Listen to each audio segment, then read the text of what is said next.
जय श्री राम। सभी श्रोताओं का मेरे संत कल्याण वाणी चैनल में हार्दिक स्वागत है। आज मैं तुलसीदास जी की दोहावली से कुछ दोहे हैं सुफल कुफल को बताने वाले, तो उनका पाठ करने जा रहा हूँ। तो तुलसीदास जी कहते हैं 12 नक्षत्र व्यापार के लिए अच्छे होते हैं। तो ये 12 नक्षत्र बताए हैं जो व्यापार के लिए अच्छे बताए गए हैं। श्रुति गुण, कर गुण, पूजुग मृग, है रेवती सखाऊ, देहि लेहि धन, धरनि हरू, गए हुन जाई, जाई ही काऊ। बोले श्रवण नक्षत्र से 3 नक्षत्र, श्रवण, घनिष्ठा, सद्वेश। फिर हस्त नक्षत्र से भी 3 नक्षत्र, हस्त, चित्रा और स्वाति। और पू से आरंभ होने वाले 2 नक्षत्र, पुष्य और पुनर्वसु। और फिर मृगशिरा, अश्विनी, रेवती तथा अनुराधा। इन 12 नक्षत्रों में धन, जमीन, धरोहर का लेन देन करो।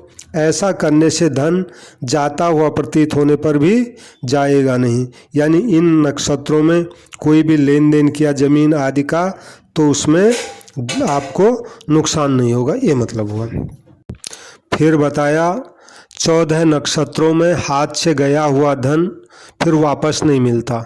अब ये 14 नक्षत्र ऐसे बताए, इन नक्षत्रों में अगर धन गया तो फिर वो वापस नहीं आएगा। तो कौन से नक्षत्र हैं? ऊ गुण, पू गुण, बी अजक्री, मो आ भौ और मून गुण साथ, हरो धरो गाड़ो दियो, धन फिर चढ़े ही न हाथ। तो तुलसीदास जी कहते हैं ऊ से आरंभ होने वाले 3 नक्षत्र हैं ये, उत्तरा फाल्गुनी, उत्तरा साढ़ा और उत्तरा भाद्रपद। फिर पू से आरंभ होने वाले भी 3 नक्षत्र हैं, पूर्वा फाल्गुनी, पूर्वा साढ़ा, पूर्वा भाद्रपद। फिर बी माने विशाखा, अज माने रोहिणी, क्री माने कृतिका, मो माने मघा, आ यानी आद्रा, भौ यानी भरणी, औ यानी अश्लेषा और मू यानी मूल। मूल को भी इन्हीं के साथ समझ लो। तो इन 14 नक्षत्रों में हरा हुआ यानी चोरी गया हुआ धन, धरोहर रखा हुआ यानी किसी को संभालने के लिए दिया है वो धन, और गाड़ा हुआ जमीन में अगर गाड़ा हुआ तो वो धन, और किसी को उधार अगर दिया है तो वो धन। ये धन फिर कभी लौटकर हाथ नहीं आता। यानी इन नक्षत्रों में अगर दे दिया तो अब उसकी वापस आने की संभावना नहीं है। फिर बताया कि कौन सी तिथियां कब हानिकारक होती हैं, ये बताया। रवि हर दिश गुण रस नयन, मुनि प्रथमादिक बार, तिथि सब काज नसावनी, होय कुजोग विचार। तो कहते द्वादशी, एकादशी, दशमी, तृतीया, षष्ठी, द्वितीया और सप्तमी, ये 7 तिथियां यदि क्रम से रवि, सोम, मंगल, बुध, बृहस्पति, शुक्र और शनिवार को पढ़ें क्रमशः, तो ये सब कामों को बिगाड़ने वाली होती हैं और ये कुयोग समझा जाता है। यानी इन तिथियों के साथ ये अगर बार पढ़ें तो ये सब काम को बिगाड़ने वाली हैं और ये कुयोग समझा जाता है। आप बता रहे हैं कौन सा चंद्रमा घातक समझना चाहिए। तो शशि सर 9 2 6 10 गुण, मुनि फल बसुहर भानु, मेषा दिक क्रम ते गनिहि, घात चंद्र जिय जान। यानी मेष के प्रथम, वृष के 5वें, मिथुन के 9वें, कर्क के 2, सिंह के 6, कन्या के 10वें, तुला के 3, वृश्चिक के 7वें, धन के 4, मकर के 8वें, कुंभ के 11वें और मीन राशि के 12वें में चंद्रमा पड़ जाए तो उस चंद्रमा को घातक समझना चाहिए। अब कहते हैं किन किन वस्तुओं का दर्शन शुभ होता है। यानी इनका दर्शन किया तो शुभ होगा। नकुल सुदर्शन दर्शनी क्षेम करी चकचास, 10 दिश देखत सगुन शुभ, पूजहि मन अभिलाष। तुलसीदास जी कहते हैं नेवला, मछली, दर्पण, सेम करी चिड़िया यानी सफ़ेद मुंह वाली चील, चकवा और नीलकंठ, इनको 10 दिशाओं में से किसी भी ओर देखना शुभ शगुन है। यानी किसी तरफ भी दिख जाए, पूरब पश्चिम उत्तर दक्षिण 10 दिशाएं बता दी, और देखना शुभ शगुन है, और इनको देखने से मन की अभिलाषाएं पूरी होती हैं।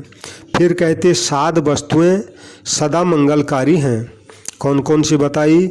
सुधा साधु सुर तरु सुमन, सुफल सुहावनी बात, तुलसी सीता पति भगत, सगुन सुमंगल सात। तुलसीदास जी कहते हैं अमृत, साधु, कल्प वृक्ष, पुष्प, सुंदर फल, सुहावनी बात और श्री जानकी नाथ जी की भक्ति, ये 7 सुंदर मंगलकारी सगुन हैं। फिर कहते हैं श्री रघुनाथ जी का स्मरण सारे मंगलों की जड़ है। यानी भगवान का स्मरण कर लिया तो फिर सब मंगल ही मंगल हैं। भरत शत्रु सूदन लखन, सहित सुमिर रघुनाथ, करहु काज शुभ साज सबो, मिलहि सुमंगल साथ। भरत, शत्रुघ्न और लक्ष्मण सहित श्री रघुनाथ जी का स्मरण करके सब शुभ साधनों के द्वारा कार्य करो तो साथ ही साथ सुंदर मंगल भी मिलता जाएगा, अर्थात मनोरथ सफल होते जाएंगे। अब कहते हैं यात्रा समय का शुभ स्मरण। जब यात्रा करनी हो तो किसका स्मरण करना चाहिए? राम लखन कौशिक सहित, सुमिरहु करहु पयान, लक्ष्य लाभ लय जगत जसु, मंगल सगुन प्रमाण। यानी श्री विश्वामित्र जी सहित श्री राम लक्ष्मण का स्मरण करके यात्रा करो और लक्ष्मी का लाभ लेकर जगत में यश लें। यह सगुन सच्चा मंगलदायक है। अब कहते हैं धर्म का परित्याग किसी भी हालत में नहीं करना चाहिए। सही सुबोल सांसति सकल, अगई अनट अपमान, तुलसी धर्म न परिहरियों, कही कर गए सुजान। तुलसीदास जी कहते हैं कि बुरे वचनों को और सब प्रकार के कष्टों को सह लो तथा मिथ्या अपमान को भी स्वीकार कर लो, लेकिन धर्म को मत छोड़ो। श्रेष्ठ बुद्धिमान पुरुष ऐसा ही उपदेश और आचरण करके गए हैं। यानी बुद्धिमान पुरुष ऐसा उपदेश भी करके गए हैं और खुद ऐसा आचरण भी करके गए हैं। अब दूसरे का हित ही करना चाहिए, अहित नहीं करना चाहिए। अनहित भय पर हित किए, पर अनहित हित जान, पर अनहित हित हानि, तुलसी चारु विचारु भलो, करिय काज सुनि जान। दूसरे का हित करने में तो अपने अहित का केवल भय ही रहता है, परंतु दूसरे का अहित करने में अपने हित का नाश होता ही है, यानी हो ही जाता है। इसलिए तुलसीदास जी कहते हैं कि यहाँ यही विचार सुंदर और मंगल कारक है कि जान सुनकर यानी सोच समझकर काम करना चाहिए, पराये हित का ही काम करना चाहिए, पराये अहित का काम नहीं करना चाहिए। अब कहते हैं प्रत्येक कार्य की सिद्धि में 3 सहायक होते हैं। ये 3 प्रत्येक कार्य की सिद्धि में सहायक होते हैं। पुरुषार्थ पूरब कर्म, परमेश्वर प्रधान, तुलसी पैरत सरित ज्यों, सबहि काज अनुमान।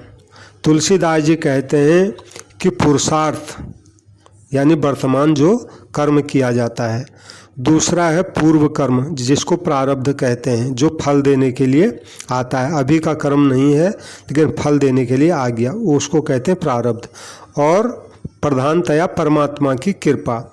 तो इन्हीं तीनों के अवलंबन से जैसे नदी को तैरकर पार किया जाता है, वैसे ही सभी कामों में अनुमान कर लेना चाहिए। यानी पुरुषार्थ, प्रारब्ध और भगवान की कृपा, ये 3 बताए। फिर कहा नीति का अवलंबन और श्री राम जी के चरणों में प्रेम ही श्रेष्ठ है। चलब नीति मग राम पग नेह निबाहब नीक, तुलसी परिहरे शोभसन जो न पखारे फीक। तुलसीदास जी कहते हैं नीति पर चलना और श्री राम जी के चरणों में प्रेम का निभाना यानी अटूट प्रेम करना ही उत्तम है। तुलसीदास जी कहते हैं कि वस्त्र वही पहनना चाहिए जिसका रंग धोने पर भी फीका नहीं पड़े। दोहा चारु विचारु चलु परिहरि बाद विवाद, सुकृत शिव स्वारथ अवधि परमारथ मर्याद। यानी उपरयुक्त दोहे को अच्छी तरह विचार कर लो, अर्थात नीति का अवलंबन और श्री राम जी के चरणों का प्रेम कभी मत छोड़ो, अथवा वाद विवाद को छोड़कर दोहा अर्थात हाहा खाना, सबसे विनीत रहना ही सुंदर विचार है। और वाद विवाद छोड़कर चलो, चाहे कोई कुछ भी कहे, बस यही पुण्य की सीमा है, यही स्वार्थ की अवधि है और यही परमार्थ की यानी भगवत प्राप्ति की मर्यादा है। अब कहते हैं विवेक पूर्वक व्यवहार ही उत्तम है। तुलसी सो समरथ सुमति सुकृति साधु सयान, जो विचार व्यवहरिय जगो खरच लाभ अनुमान। तुलसीदास जी कहते हैं कि वही पुरुष सामर्थ्यवान, बुद्धिमान, पुण्यात्मा, साधु और चतुर है जो आय के अनुमान से ही व्यय करता है और जगत में विचार पूर्वक व्यवहार करता है। फिर दूसरे दोहे में बताया जाय जोग जग क्षेम बिनु, तुलसी के हित राख, बिनु पराध भृगुपति नहुस, बेनु ब्रिकासुर साख।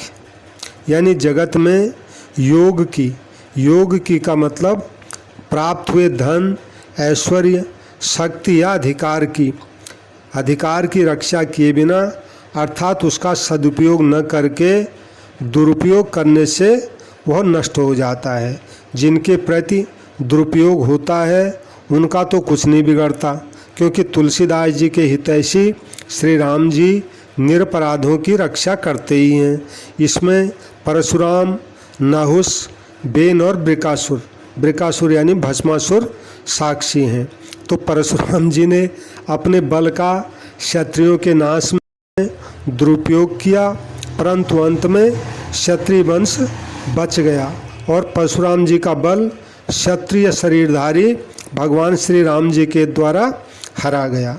और राजा नहुस को पुण्य बल से जब इंद्र का सिंहासन प्राप्त हुआ, तब इंद्र की पत्नी शची के साथ संभोग की इच्छा करके नहुस ने अधिकार का दुरुपयोग किया, जिसके फलस्वरूप सप्तर्षियों के शाप से उनको स्वर्ग से नीचे गिरना पड़ा और निरपराध शची के सतीत्व की रक्षा हो गई। फिर कहते हैं बेन ने अपने अधिकार का दुरुपयोग करके धर्म का नाश करना आरंभ किया, परंतु धर्म तो नष्ट हुआ नहीं, ऋषियों के शाप से स्वयं बेन को ही मरना पड़ा। फिर कहते हैं ब्रिकासुर यानी भस्मासुर शिवजी से वरदान पाकर ऐसा बौराया कि उसने अपने वरदाता शिवजी को ही जला देना चाहा, पर अंत में भगवान विष्णु की चतुराई से वो स्वयं ही जल गया। इसलिए कहने का मतलब है प्राप्त जो शक्ति ऐश्वर्य उसका सदुपयोग करना चाहिए, दुरुपयोग नहीं करना चाहिए। अब है नेम से प्रेम बड़ा है। बड़ी प्रतीति गठबंध तय, बड़ो जोग ते क्षेम, बड़ो सुसेवक साई तय, बड़ो नेम ते प्रेम। बाहरी ग्रंथि बंधन की अपेक्षा विश्वास बड़ा है, योग से क्षेम बड़ा है, स्वामी की अपेक्षा श्रेष्ठ सेवक बड़ा है और नियमों से प्रेम बड़ा है। आप कहते हैं किस किस का परित्याग कर देना चाहिए, यानी किस किस को छोड़ देना चाहिए, उनकी लिस्ट बताते हैं तुलसीदास जी। शिष्य सखा सेवक सचिव सुतिय सिखावन साँच, सुन समुझिय पुण्य परिहरि पर मन रंजन पाँच। यदि सब बातें सुनने में आवे कि अपना शिष्य, मित्र, नौकर, मंत्री और सुंदर स्त्री, ये पांचों मुझको छोड़कर दूसरे के मन को प्रसन्न करने लगे हैं, तो पहले इनकी जांच करनी चाहिए, और जांच करने पर यदि बात सत्य निकले तो फिर इनको छोड़ देना चाहिए। अब है 7 वस्तुओं को रस बिगड़ने से पहले ही छोड़ देना चाहिए, यानी इनका रस बिगड़े इससे पहले इनको छोड़ देना चाहिए। तो क्या क्या 7 चीज़ें बताई? नगर नारी भोजन सचिव, सेवक सखा अगार, सरस परिहरे रंग रस, निरस विषाद बेकार। बोले नगर, स्त्री, भोजन, मंत्री, सेवक, मित्र और घर, इनकी सरसता नष्ट होने से पहले ही इन्हें छोड़ देने में ही शोभा और आनंद है। निरस होने पर इनका त्याग करने में तो शोक और अशांति ही होती है। अब कहते हैं मन के 4 कंटक हैं, मन के 4 कांटे हैं। तूठई निज रुचि काज करी, रूठई काज बिगारी, तीय तनय सेवक सखा, मन के कंटक 4। तो कौन कौन से मन के 4 कांटे? बोले स्त्री, पुत्र, सेवक और मित्र जब अपनी रुचि के अनुसार कार्य करने में संतुष्ट होते हैं, यानी अपनी रुचि के प्रतिकूल किसी की बात नहीं सुनते और मनमानी करके आप ही काम बिगाड़ लेते हैं तथा फिर रूठ भी जाते हैं, तब ये चारों मन को कांटे की तरह चुभने लगते हैं। फिर कहते हैं कौन निरादर पाते हैं, यानी अपमान किसका होता है? दीर्घ रोगी दारिदी, कटुबच लोलुप लोग, तुलसी प्राण समान तऊ, होई निरादर जोग। तो तुलसीदास जी कहते हैं कि प्राण के समान प्यारे होने पर भी बहुत दिनों के रोगी, दरिद्र, कटुवचन बोलने वाले और लालची, ये चारों निरादर के योग्य बन ही जाते हैं, यानी बाद में बन ही जाते हैं, ये मतलब हुआ। आप कहते हैं ये 5 दुखदाई होते हैं। कौन से 5? पाही खेती लगन बट, ऋण कुबाज मग खेत, बैर बड़े सो आपने, किए 5 दुख हेत। बोले पाही खेती जिस गांव में रहते हो उससे दूर जाकर दूसरे गांव में खेती करना, यानी अपने गांव से दूसरे गांव में जाके जो खेती करना है, ये क्या है? पाही खेती है, ये दुख देने वाला। और दूसरा बताया राह चलते मनुष्य में आसक्ति, कोई जा रहा है रास्ते में, कोई लेना देना नहीं, फिर भी उसमें आसक्ति हो गई। और बुरे यानी बहुत अधिक ब्याज की कर्जदारी, और रास्ते पर का खेत, रास्ते पर का भी खेत होता है, नुकसान होता ही रहता है। और अपनी अपेक्षा बड़े से बैर। तो तुलसीदास जी कहते हैं ये 5 काम करने से अवश्य ही दुख के कारण होते हैं। अब कहते हैं परमार्थ से विमुख ही अंधा है। तुलसी स्वार्थ सामु हो, परमारथ तन पीठ, अंध कहे दुख पाई हैं, डिठियारों के ही डीठ। तुलसीदास जी कहते हैं कि जो मनुष्य स्वार्थ के तो सम्मुख यानी शरण हो रहा है और परमार्थ की ओर जिसने पीठ कर रखी है, अर्थात भगवान से विमुख होकर केवल विषयों में ही रत है, वह अंधा कहने पर तो मन में दुख पाएगा, परंतु किस आँख को लेकर उसे आँख वाला कहा जाए? अर्थात आँख हुए बिना उसे आँख वाला कहें भी कैसे? हृदय में विवेक रूपी असली आँख होती तो भगवान के सम्मुख होने में ही अपना कल्याण देखता और भयंकर विषयों का मोह छोड़ देता।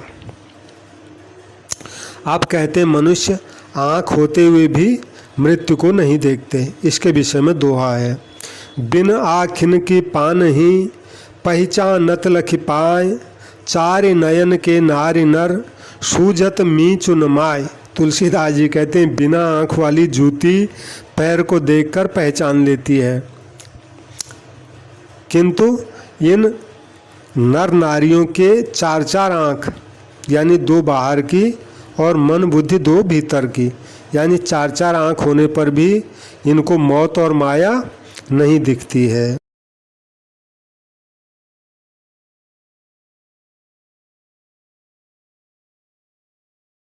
जय श्री राम।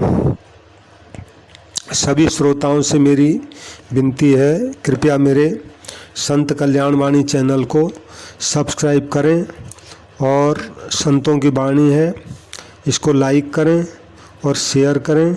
जहाँ भी संतों की अच्छी कल्याणकारी बातें मिलेंगी मैं इस चैनल